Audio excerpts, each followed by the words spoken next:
Surat Paulus yang kedua kepada Timotius, pasal 2 ayat 1-13, panggilan untuk ikut menderita. Sebab itu, hai anakku, jadilah kuat oleh kasih karunia dalam Kristus Yesus. Apa yang telah engkau dengar daripadaku di depan banyak saksi, percayakanlah itu kepada orang-orang yang dapat dipercayai, yang juga cakap mengajar orang lain. Ikutlah menderita sebagai seorang prajurit yang baik dari Kristus Yesus. Seorang prajurit yang sedang berjuang, tidak memusingkan dirinya dengan soal-soal penghidupannya, supaya dengan demikian ia berkenan kepada komandannya. Seorang olahragawan hanya dapat memperoleh mahkota sebagai juara apabila ia bertanding menurut peraturan-peraturan olahraga. Seorang petani yang bekerja keras haruslah yang pertama menikmati hasil usahanya. Perhatikanlah apa yang kukatakan. Tuhan akan memberi kepadamu pengertian dalam segala sesuatu. Ingatlah ini, Yesus Kristus yang telah bangkit dari antara orang mati, yang telah dilahirkan sebagai keturunan Daud, itulah yang kuberitakan dalam Injilku. Karena pemberitaan Injil inilah aku menderita, malah dibelenggu seperti seorang penjahat. Tetapi firman Allah tidak terbelenggu. Karena itu aku sabar menanggung semuanya itu bagi orang-orang pilihan Allah, supaya mereka juga mendapat keselamatan dalam Kristus Yesus dengan kemuliaan yang kekal. Benarlah perkataan ini. Jika kita mati dengan Dia, kita pun akan hidup dengan Dia. Jika kita bertekun, kita pun akan ikut memerintah dengan Dia. Jika kita menyangkal Dia, Dia pun akan menyangkal kita. Jika kita tidak setia, Dia tetap setia, karena Dia tidak dapat menyangkal dirinya.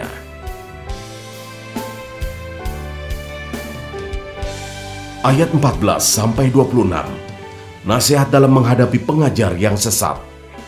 Ingatkanlah dan pesankanlah semuanya itu dengan sungguh-sungguh kepada mereka di hadapan Allah, agar jangan mereka bersilat kata, karena hal itu sama sekali tidak berguna, malah mengacaukan orang yang mendengarnya. Usahakanlah supaya engkau layak di hadapan Allah sebagai seorang pekerja yang tidak usah malu, yang berterus terang memberitakan perkataan kebenaran itu. Tetapi hindarilah omongan yang kosong dan yang tak suci, yang hanya menambah kefasikan. Perkataan mereka menjalar seperti penyakit kanker.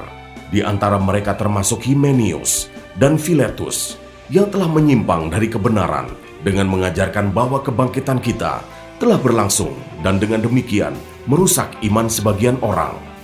Tetapi dasar yang diletakkan Allah itu teguh, dan materainya ialah Tuhan mengenal siapa kepunyaannya, dan setiap orang yang menyebut nama Tuhan hendaklah meninggalkan kejahatan. Dalam rumah yang besar bukan hanya terdapat perabot dari emas dan perak, melainkan juga dari kayu dan tanah. Yang pertama dipakai untuk maksud yang mulia, dan yang terakhir untuk maksud yang kurang mulia. Jika seorang menyucikan dirinya dari hal-hal yang jahat, ia akan menjadi perabot rumah untuk maksud yang mulia.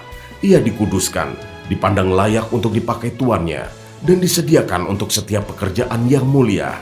Sebab itu jauhilah nafsu orang muda, kejarlah keadilan, kesetiaan, kasih dan damai bersama-sama dengan mereka yang berseru kepada Tuhan dengan hati yang murni.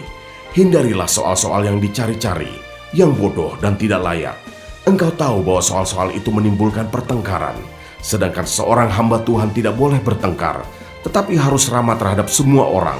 Ia harus cakap mengajar, sabar, dan dengan lemah lembut dapat menuntun orang yang suka melawan, sebab mungkin Tuhan memberikan kesempatan kepada mereka untuk bertobat dan memimpin mereka sehingga mereka mengenal kebenaran, dan dengan demikian mereka menjadi sadar kembali karena terlepas dari jerat iblis yang telah mengikat mereka pada kehendaknya.